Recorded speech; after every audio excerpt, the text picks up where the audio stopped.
April 13th, 2000, Kunming, China. A woman alone gives birth to a little girl. Now, in China, back then, you were only allowed to have one child, and the desired gender was male. So, what was she supposed to do with this little girl? Get rid of her? She couldn't do that. It was her newborn. But she must. Take her somewhere safe. Hopefully, someone would find her. And they did. I know this because that girl is me. So September 2016, where I've been living here for about 15 years or so. I was adopted and raised by an amazing family who taught me all the right values and all the right morals, who allowed me to have numerous opportunities here in the US.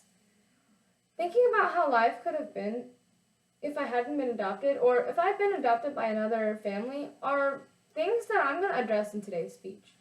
To start out with, I'm going to start at the very beginning and probably the most significant part in my life story. Continuing with the fact that I was left for pretty much anyone to find me, I luckily was put into an orphanage, but even more so that I was put into a good one, where the caretakers really did care about you, and I can't say the same for many others. So I stayed there for approximately 9 or so months, until March 16th, 2001, which is now my gotcha day.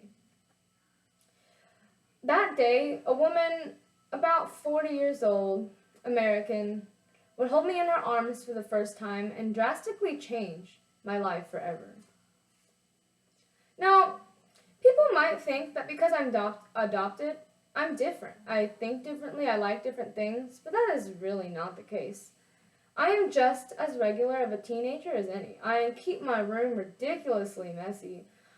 My music, I listen to it way too loud. And these are things that typical American teenagers do.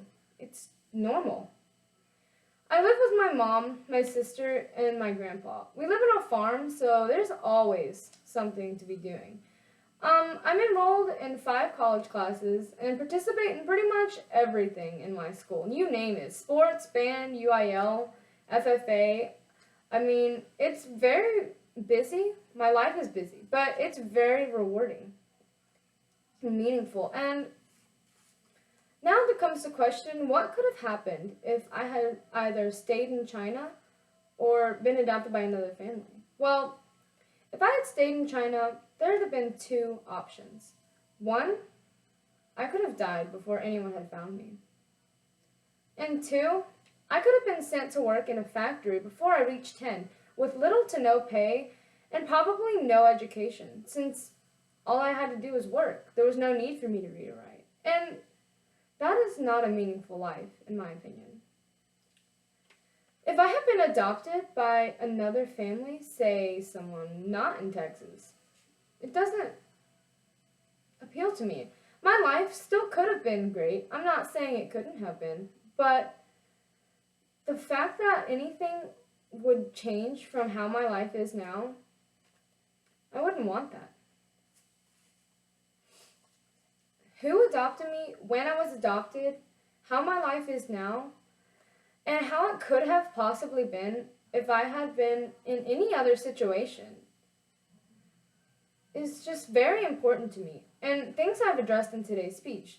Now, although my life could have had much meaning pretty much in any other situation, I could have enjoyed life, had friends, had a really good family somewhere else, even in China if my mother had decided to keep me. My family, my friends, and who I am today, I wouldn't change this for anything.